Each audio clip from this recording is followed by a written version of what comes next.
प्यारे बच्चों नमस्कार। हिंदी की कक्षा में आप सबका स्वागत है। बच्चों आज हम कक्षा पहली का पाठ 14 तांगे बाली की मूछें पढ़ने जा रहे हैं। यह पाठ चंद्रबिंदु से संबंधित है। तो चलिए बच्चों पाठ शुरू करते हैं। एक बार हम सब तांगे से गांव जा रहे थे। तो बच्चों यहाँ पर तांगे और गांव इन दोनों शब्दों के ऊपर चंद्रबिंदु लगा हुआ है, यानी अनुनासिक। इसे अनुनासिक भी कहते हैं। रास्ते में एक कुआं था। जैसे ही सब गांव जा रहे थे, रास्ते में एक कुआं था। कुएं को इंग्लिश में बेल बोलते हैं। और यहाँ पर कुआं जब आप लिखोगे तो आ के ऊपर भी चंद्रबिंदु की मात्रा आएगी। उसके चारों तरफ बहुत सी झाड़ियाँ थी और उस कुएं के चारों तरफ क्या थी? झाड़ियाँ। जब आप झाड़ियाँ शब्द लिखोगे तो या के ऊपर भी चंद्रबिंदु की मात्रा आएगी। रंग बिरंगे फूलों पर तितलियाँ मंडरा रही थी और यहाँ पर बहुत सारे रंग बिरंगे फूल खिले हुए थे और उस पर तितलियाँ मंडरा रही थी।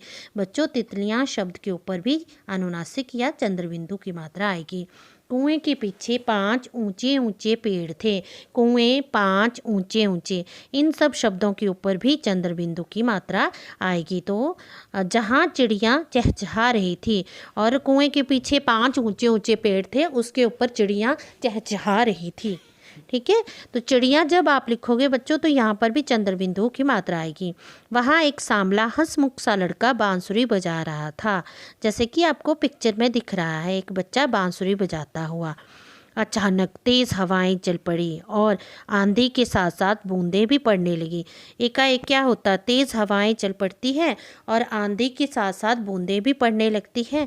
मौसम बहुत ख़राब हो जाता है, जिसके कारण हम सब ठंड से कांपने लगे। वे बच्चे सबको ठंड लगने लगी और वे ठंड से कांपने लगे।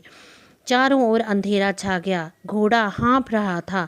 उसके गले में बंधी घंटियां जोर से बज रही थीं। तांगे वाला घोड़े को और तेज हाँफने लगा। तो बच्चों यहाँ पर अंधेरा, हाँफ, बंधी, घंटियां, तांगे इन सब शब्दों के ऊपर चंद्रबिंदु लगा हुआ है। अंधेरे में उसकी मूछें बड़ी डरावनी लग रही थी। अंधेरे, मूछें इन दोनों शब्दों के ऊपर भी चंद्रबिंदु की मात्रा आई हुई है।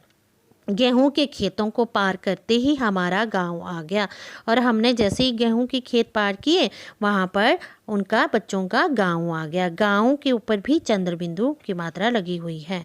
मैंने जैसे ही पाँव तांगे से नीचे रखा तो यहाँ पर पाँव और तांगे इन दोनों शब्दों के ऊपर भी चंद्रबिंदु लगा हुआ है। ये अनुनासिक की कहलाता है। तांगे वाले ने मुझे उठा लिया और आंगन की तरफ भागने लगा। मैंने भी उसकी मूछें पकड़ ली। अरे यह क्या? यह तो चाचा निकले। तो बच्चों वह बच्चा अपने चाचा को पहचान लेता जब घर पहुंचता है। तो इसमें तांगे, आंगन, मूछें इन सब शब्दों के ऊपर अनुनासिक यानी चंद्रबिंदु की मात्रा लगी हुई है। तो बच्चों इसी के साथ हमारा चंद्रबिंदु वाला पाठ यहीं पर समाप्त होता है। धन्यवाद। आपका दिन मंगलमय हो। खुश रहो, स्वस्थ रहो।